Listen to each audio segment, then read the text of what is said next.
After the age of 60, your leg muscles decline by an average of 3% per year if there is no intervention. This is not a minor fluctuation. Loss of leg strength is a direct predictor of serious mobility impairment. When leg strength drops, the risk of losing functional independence rises sharply. The biological driver behind this decline is sarcopenia, which accelerates after 60. As muscle mass decreases, the amount of force your legs can generate decreases as well. Reduced force production means reduced capacity to perform functional movements such as walking and climbing stairs. Over time, this steady decline in force output limits mobility, and that limitation progresses toward loss of independence. The data is clear. Adults over 60 experience an average 3% annual loss in leg strength. A study published in the Journal of Gerontology followed 1,800 adults for 5 years and found that those who lost the most leg strength were 3.6 times more likely to develop severe mobility disability. This is a quantified, measurable trajectory, not a vague assumption about aging. These numbers establish urgency. Waiting allows the decline to continue at a predictable rate. Immediate intervention becomes necessary if the goal is to preserve mobility and independence. This foundation sets up the solution that follows. This section establishes the initial conflict, measurable muscle decline leading toward disability. The stakes move from gradual weakness to severe mobility impairment. By defining the risk in concrete terms, it creates the pressure required for the belief that follows to be challenged and reversed. 7 exercises are ranked from helpful to essential based on scientific evidence of their effectiveness in adults over 60. This is not a random list. The number 1 exercise delivers the most powerful outcome of all. Number 7.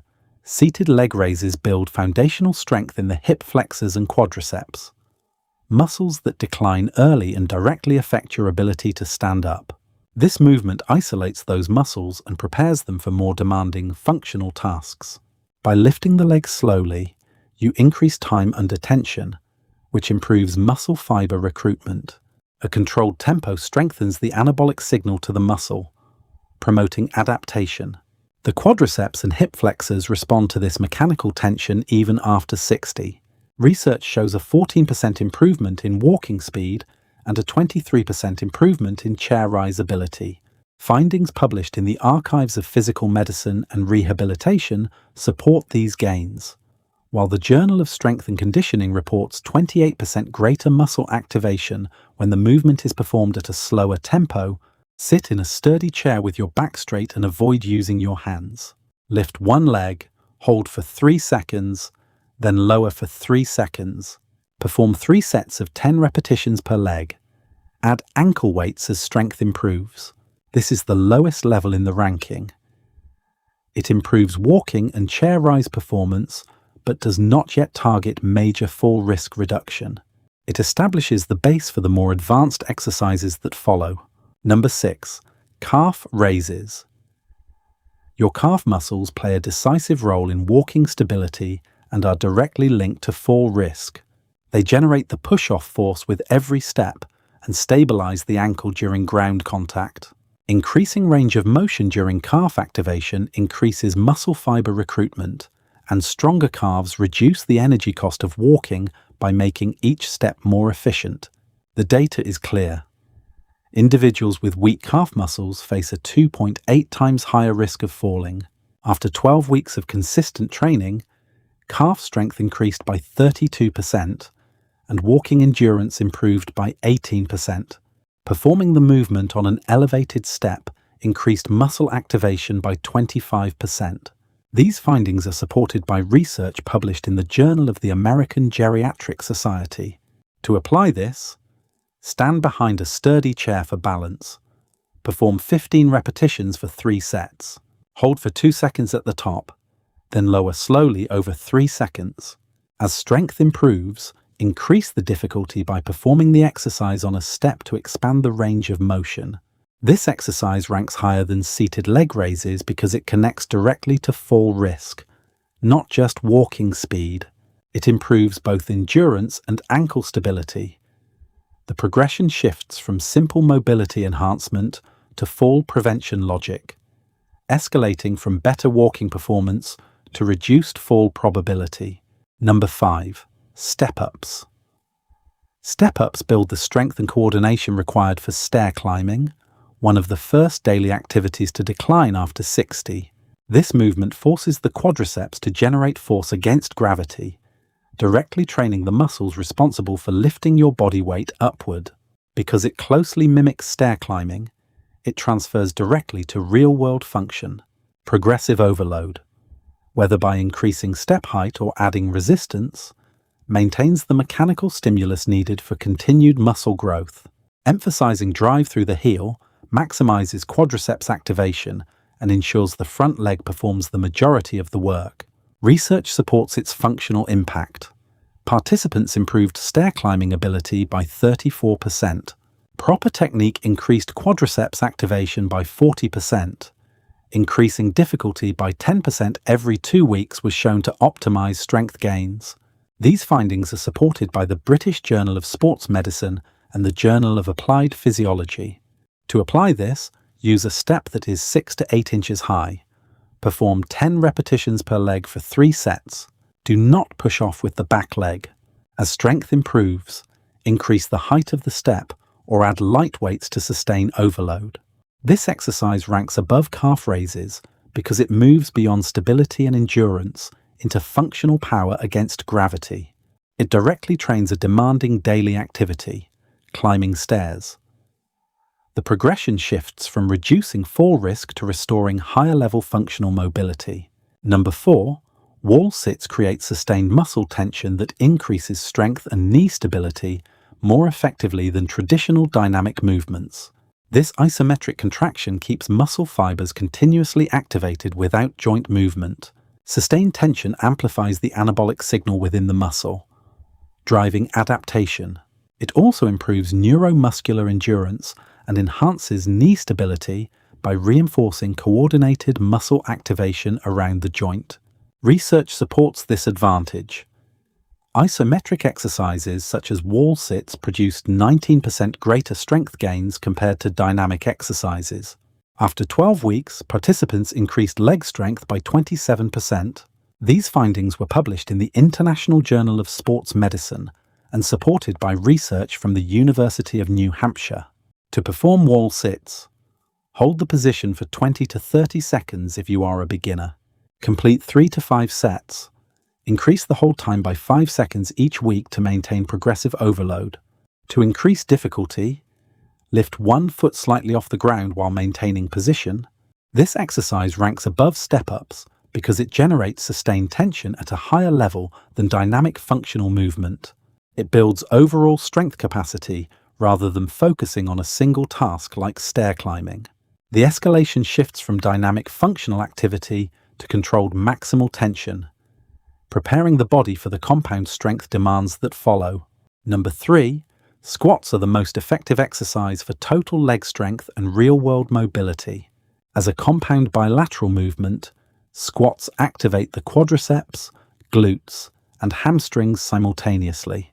Using an optimal tempo of 3 seconds down, a 1-second pause, and 2 seconds up increases time under tension and maximizes muscle activation. This movement transfers directly to functional tasks such as sitting down, standing up, and getting in and out of a car. It also improves neuromuscular coordination across the entire lower body. The evidence supports its superiority. A 47-study review published in Sports Medicine concluded that squats produced superior overall results for leg strength. Participants increased lower body strength by 41%, improved chair rise performance by 36%, and increased walking speed by 12%. These outcomes were reported in the Journal of Aging and Physical Activity. The Cooper Institute identified the 3-1-2 tempo protocol as ideal for maximizing strength development in older adults. To apply this, perform chair touch squats for safety and consistency. Complete 10 to 12 repetitions for 3 sets, maintaining the 3-second descent, 1-second pause, and 2-second ascent. As strength improves, increase squat depth or add light resistance to maintain progressive overload. This exercise ranks above wall sites because it moves beyond endurance-based isometric tension to maximal compound strength. It engages the entire lower body kinetic chain in dynamic movement. The escalation shifts from sustained static tension to dynamic compound power, marking the transition into what is widely considered the king of leg exercises. Number 2, lunges build strength and stability in each leg independently, a critical factor in reducing fall risk. With unilateral loading, each leg must generate force and maintain balance on its own. This increases neuromuscular demand compared to bilateral movements.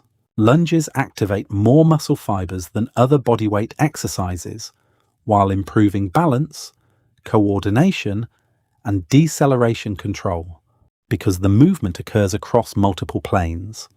It also increases leg power in a functionally relevant way.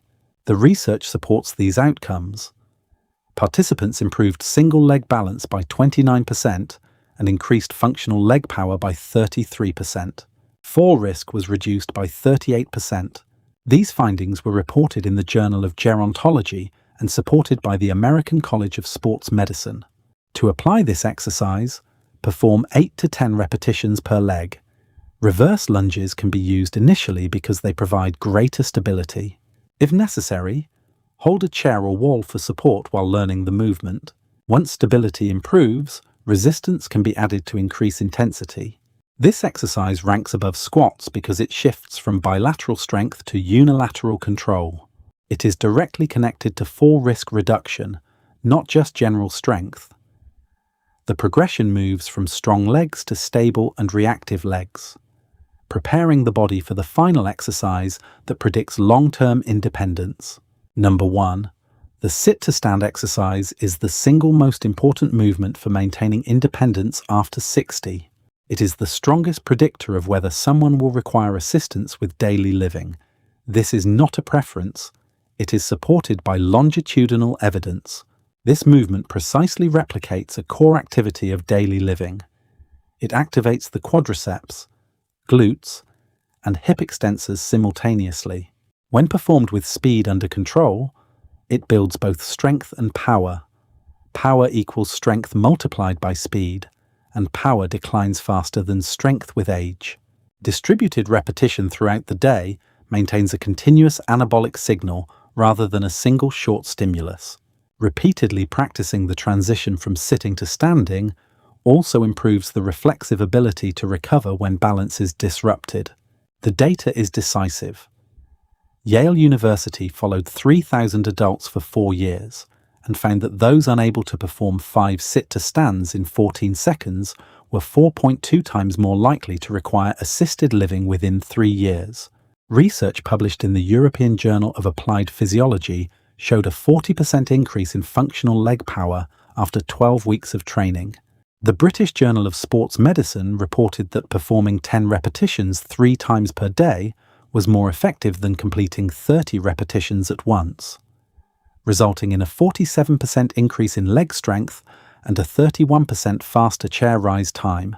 The Mayo Clinic reports that the average 65-year-old performs approximately 60 sit-to-stand transitions per day. Research from Tufts University demonstrates that leg power predicts fall risk more accurately than leg strength alone. To apply this movement, sit in a sturdy chair with your feet shoulder-width apart. Do not use your hands. Lean forward so your nose moves over your toes. Then stand up quickly with control. Lower yourself slowly back into the chair under control. Perform 10 repetitions 3 times per day, focusing on explosive intent during the rising phase. This exercise ranks above lunges because it does not merely improve balance or power, it directly predicts long-term independence. It carries a measurable real-world consequence, a 4.2 times increased risk of assisted living when performance is poor. It has the greatest research weight, the largest sample size, and the most severe outcome association. It completes the escalation from muscle strength to function, from function to balance, from balance to power, and finally from power to independence. Leg strength decline after 60 is not inevitable. Targeted exercise can maintain, restore, and improve leg function at any age. Muscle responds to use. Inactivity allows the 3% annual decline to continue. Resistance training activates muscle protein synthesis. As strength and power improve, fall risk decreases and independence is preserved. The data confirms this. Without intervention, the decline averages 3% per year. Harvard research showed a 113% increase in leg strength in 12 weeks. Sit-to-stand training increased functional power by 40% and leg strength by 47%. While poor performance was linked to a 4.2 times higher assisted living risk, power predicts fall risk more strongly than strength alone. Combine at least 3 of these exercises 3 times per week. Practice sit-to-stand multiple times per day. Start at your current level and progress according to the research protocols. You have 2 choices. Accept the 3% yearly decline or reverse it with evidence-based training. Independence remains the ultimate outcome, and assisted living risk remains the highest consequence. Have you tried any of these exercises? What changes have you noticed? Share your experience in the comments.